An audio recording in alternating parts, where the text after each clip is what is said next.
여러분, 오늘 본문에 보면 이사야 선지자는 예루살렘의 회복과 영광을 빛에 비유하여 감동적으로 서술하고 있습니다.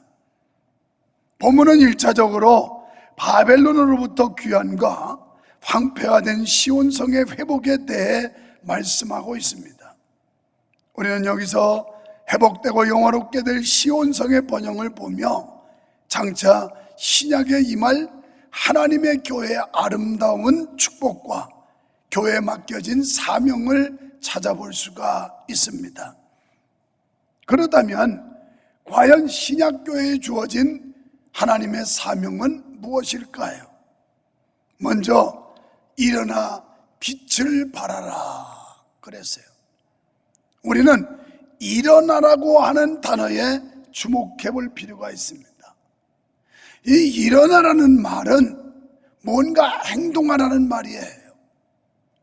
누워있던 사람에게 일어나라, 앉아있던 사람에게 일어나라, 그 자리에 머물지 말고 행동하라는 얘기입니다. 어쩌면 오늘 이 이사야 60장의 말씀이 지금 우리가 처한 현실에 딱 맞는 또 하나의 큰 은혜를 주고 있다라고 믿습니다. 마태복음 26장 46절에 보면 겟세마네 동산에 제자들을 데리고 가서 기도하셨던 예수님, 잠들어 있는 제자들을 깨웁니다. 그러면서 일어나라, 함께 가자, 이렇게 말씀해요. 오늘 사랑하는 여러분, 이 거룩한 자리에 하나님의 말씀을 듣고 은혜 받고 결단하며 하나님께 영광 돌리기 위해서 나온 여러분들이요, 이제는 그동안 멈춰졌던 신앙이 다시 행동하는 신앙으로, 주저앉아 깔아앉았던 믿음이 다시 일어나는 믿음이 되기를 주의 이름으로 축원합니다. 옛날 과거에 열심히 기도하고 찬양하고 헌신하고 전도했던 그 믿음들이 온데간데 없이 다 사라져 있는, 이런 죽어있는 믿음들이 다시 일어나는 역사가 있기를 주의 이름으로 축원합니다. 명령이에요. 일어나라는 겁니다. 이건 권고사항이 아니에요. 일어나라, 명령하고 있는 거예요. 또 그럼 일어나서 뭘 할 것이냐? 빛을 발하라, 이렇게 말해요. 일어나서 행동하는데 너희가 해야 될 사명은 빛을 발하라, 이렇게 말씀하고 있어요. 오늘 여기 2절에서 내라고 하는 2인칭이 사용되고 있습니다. 이 2인칭은 뭘 말하냐면 14절에 나오는 시온성을 말하는 거예요. 그러니까 시온의 영광, 크게 말하면 하나님의 교회, 더 좁혀 말한다면 성도 한 사람 한 사람에게 하나님께서 영광을 줄 터이니 너희는 일어나서 빛을 발하라, 이렇게 말씀하고 있어요. 여러분, 우리는 이제는 머물렀던 신앙에서 움직이는 신앙으로 깨어나야 할 것이고, 빛을 잃었던 믿음이 빛을 발하는 이런 신앙으로 변화해야 할 줄 믿습니다. 이 말씀은 이스라엘이 바벨론 포로에서 회복되어 본토로 귀환할 사실을 예언하고 있습니다. 그래서 황폐한 예루살렘 성에 다시 사람이 거하며 번성하고 영화롭게 되리라는 말씀이에요.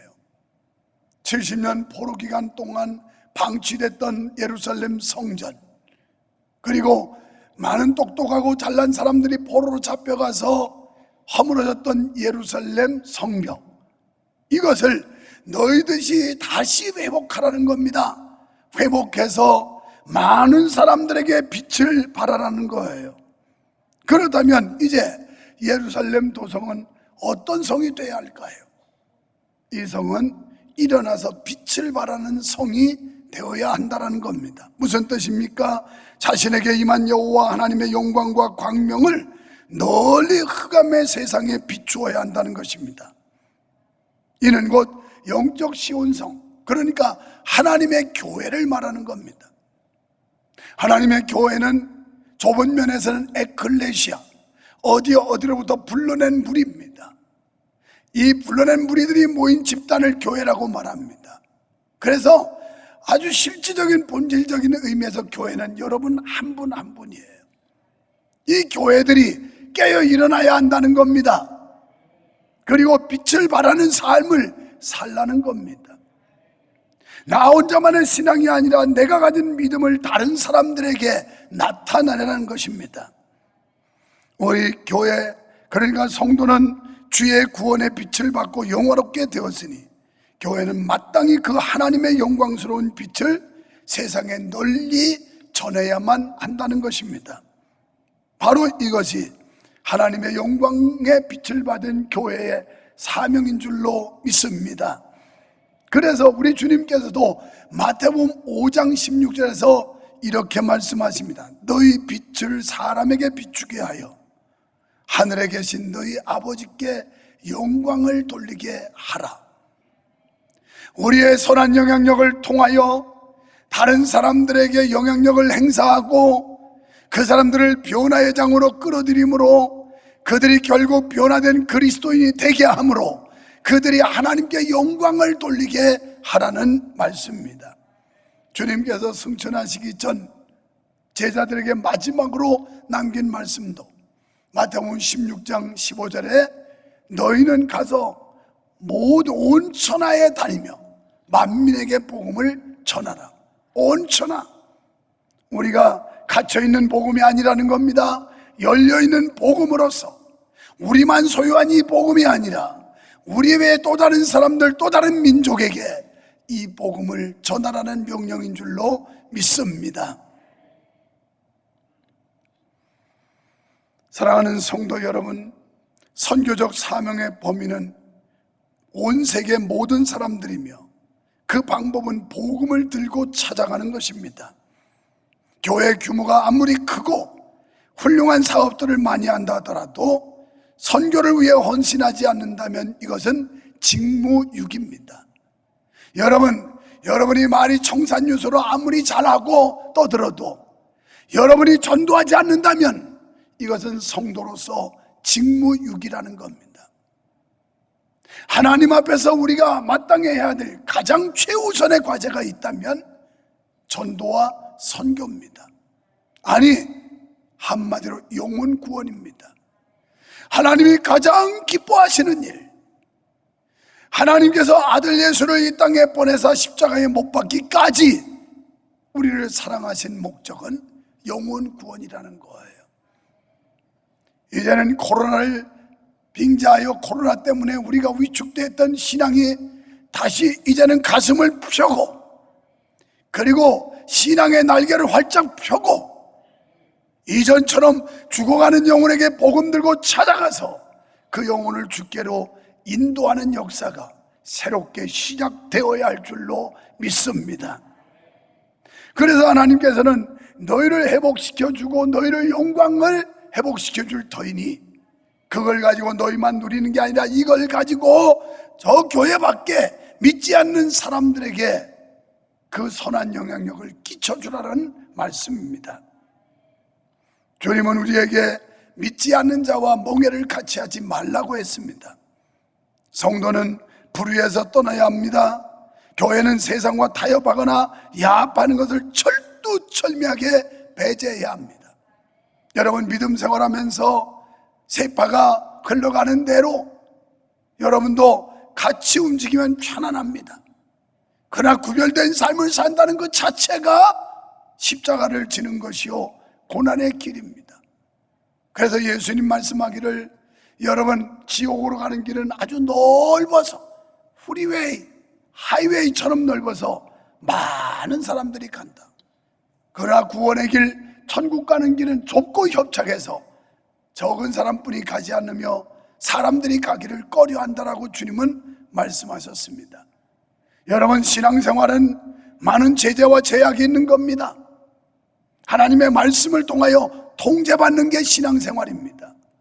그러다 보니 때로 인간적으로는 불편함과 또 부담스러움도 있을 수 있지만 그러나 하나님의 은혜 받고 하나님의 사랑을 느끼는 사람들은 절대 이것은 불편하거나 부담스러운 일이 아닌 줄로 믿습니다. 우리는 세상과 타협하고 야합하는 거 여기서 일어나야 합니다. 잘못된 자리에 앉아있던 우리가 벌떡 일어서서 그 자리를 떠나야 합니다.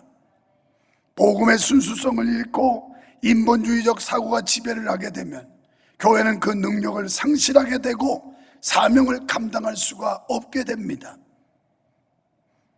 복음이 전파되는 곳에는 역사가 일어나는데 여러분, 씨를 뿌리면 반드시 거두게 되는 날이 올 줄로 믿습니다.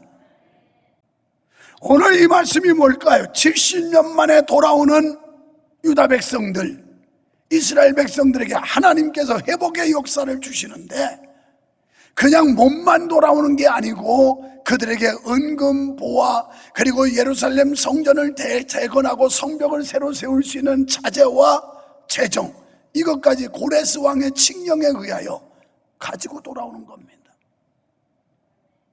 그래서 오늘 말씀해 보십시오. 이 사람들이 이제 이 엄청난 축복을 보면서 내 눈을 들어 사면을 보라, 무리가 다 모여오느니라. 이제 포로 잡혀갔던 자들이 다 돌아오게 됐고 그때 내가 보고 희색을 바라요 그랬어요. 그들에게 기쁨이 있을 수밖에요. 웃음이 있을 수밖에요. 70년 동안 포로 잡혀가서 온갖 압박과 압제를 받았던 그들이 이제는 자유의 몸이 돼서 고국으로 돌아오는 마당에 몸만 자유함이 있어도 감사할 판인데 거기에 은금 보화, 그리고 이방인들이 배에 바리바리 실어가지고 보내는데 이 역사 앞에 어찌 희색을 발휘하지 않을 수가 있겠습니까? 오늘 영적으로 보면 우리는 죄와 사망의 올무에 매였던 자들이 예수 그리스도의 십자가의 대속의 은혜로 자유함을 얻고 하나님의 자녀라고 하는 이 엄청난 축복을 받았다면, 진정으로 여러분의 마음속에 성령이 있고 예수 그리스도의 위로의 은혜를 받고 누린다면 우리 얼굴에는 화색이 돌고 희색이 바라게 될 줄 믿습니다. 이런 은혜, 이것을 사람들에게 빛을 발하라는 거예요. 살아계신 하나님이 어떻게 역사하는지를 경험한 우리가 이것을 가지고 다른 사람들에게 전해주어서 하나님의 영광을 드러내라는 겁니다. 복음이 있는 곳에 변화와 개혁이 있음을 믿습니다. 비록 미약한 것처럼 보일지라도 선교를 통해서 세계가 그리스도께로 돌아오는 놀라운 역사가 일어나게 되는 줄 믿습니다. 따라서 교회는 열심히 복음을 전하여 이 사회와 세계를 변화시켜야 합니다. 수많은 사람들이 죄의 길에서 떠나 하나님께로 돌아오며 모순된 사회 제도를 바꾸고 적대하던 사람들이 화해하게 됩니다. 괴로움에 쌓여 살던 사람들이 기쁨의 찬송을 부르게 됩니다. 오늘 진정으로 여러분이 복음을 영접하고 예수 그리스도를 만남으로 슬픔이 변하여 기쁨이 되고 찬송이 되기를 주의 이름으로 축원합니다. 복음이 전파되는 세계 각처에서 수많은 사람들이 주께 헌신하며 주님을 영화롭게 합니다. 어둠의 세력 아래 있던 많은 영혼들이 죄의 세력을 떨치고 나와 새롭게 복음으로 무장하고 십자가의 군병이 됩니다. 한참 기독교 초기에는 파출소를 하나 세우는 것보다 교회 하나 세우는 게 훨씬 더 사회를 건강하게 하고 국가를 건강하게 한다는 그런 말들을 평가를 받았습니다. 왜?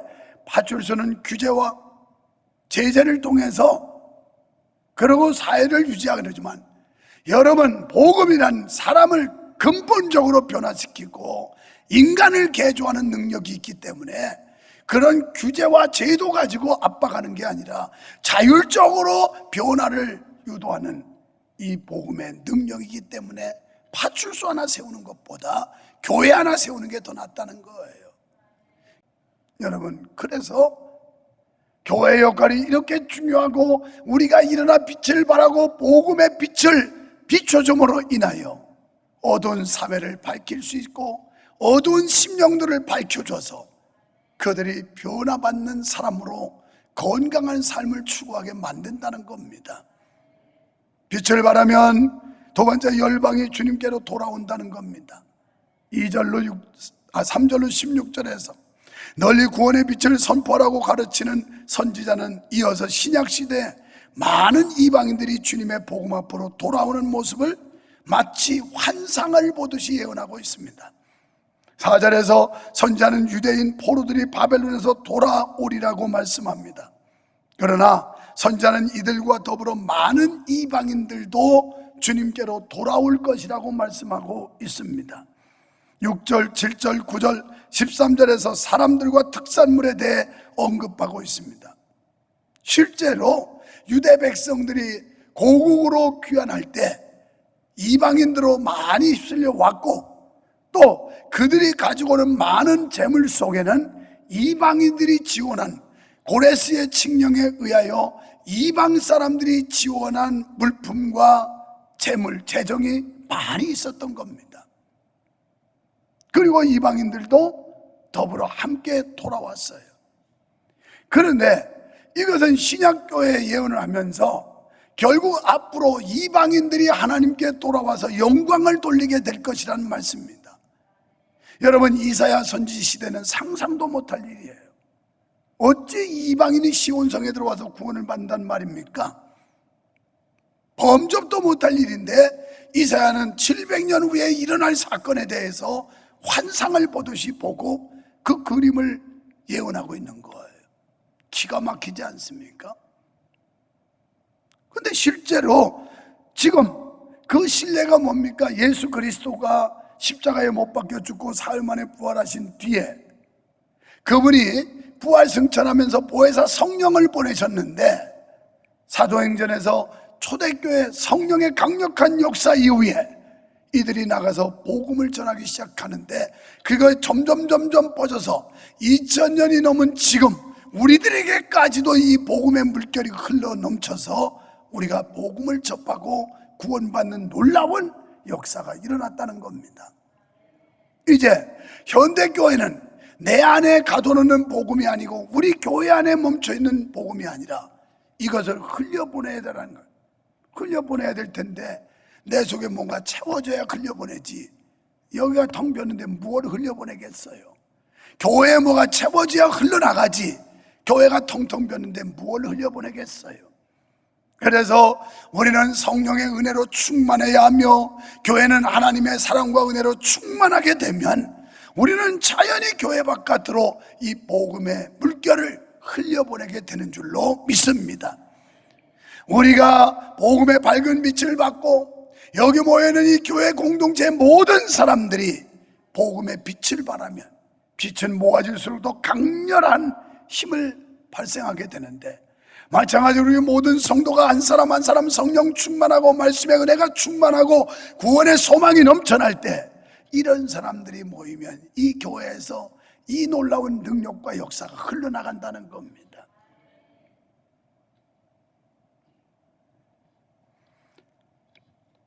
이제 예루살렘은 큰 영화로움과 빛을 입게 되었습니다. 문제는 그 영화로움이 유다 백성들에 의해서가 아니라 이방인들에 의해서라는 말입니다. 여기 구약시대 상상도 못했던 일들이 지금 현재 일어났고, 11절에 또 말씀합니다. 하나님은 시온을 회복하사 그 문이 항상 열려있게 하셨다고요. 이는 수많은 사람들이 들어오게 하기 위함이며 이 문으로 들어오는 사람마다 하나님의 백성이 되고 하나님의 자녀가 됩니다. 교회는 언제 어디서나 상하고 찢긴 영혼들이 찾아와서 고침과 위로를 받을 수 있도록 문을 활짝 열어놔야 합니다. 12절은 말씀합니다. 믿으면 구원받고 안 믿으면 지옥 간다. 믿으라는 거예요. 세 번째, 평화와 기쁨을 누리게 됩니다. 17절에 신약교의 아름다움과 화려함을 비유하는 말씀이고, 18절로 19절은 광포와 황폐와 파멸이 화평과 공의와 찬송으로 바뀐다는 말씀입니다. 또 20절, 다시는 내 해가 지지 아니하며 내 달이 물러가지 아니할 것은 여호와께서 내 영영한 빛이 되고, 여호와 하나님이 영영한 빛, 이 빛을 받으면 내 해가 지지 않고 내 달이 물러가지 않는다. 이 은혜로 충만하면 우리들이 받은 이 은혜를 다른 사람들에게 비춰줄 수 있다는 거예요. 할렐루야. 그러면서 영영한 하나님의 빛이 비춰지면 내 슬픔의 날이 마칠 것임이니라 그랬어요. 하나님의 빛이 여러분 마음속에 임하시기를 축원합니다. 하나님의 빛이 여러분 가정에 임하시기를 축원합니다. 하나님의 빛이 여러분 사업장에 임하시기를 축원합니다. 하나님의 빛이 여러분 자녀들에게 비추기를 축원합니다. 그랬더니 슬픔의 날이 마친대요. 그뿐인가요? 21절에 내 백성이 다 의롭게 되어 영영이 땅을 차지하리니 그들은 나의 심은 가지요 나의 손으로 만든 것이요 나의 영광을 나타낼 것인저. 여호와의 빛이 비춰지면 하나님의 영광을 드러내게 된대요. 이런 놀라운 은혜와 축복을 받으시기를 축원합니다. 이렇게 영적으로 마지막 날에 이루어질 교회의 영화로움은 감히 세상 어디에서도 찾아볼 수 없는 영광이요 기쁨입니다.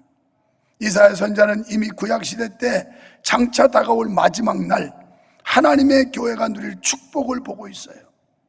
시온의 영광은 이 세계에 속한 사람은 볼 수 없지만 믿음의 눈을 가진 성도는 그것을 보고 아는 줄로 믿습니다.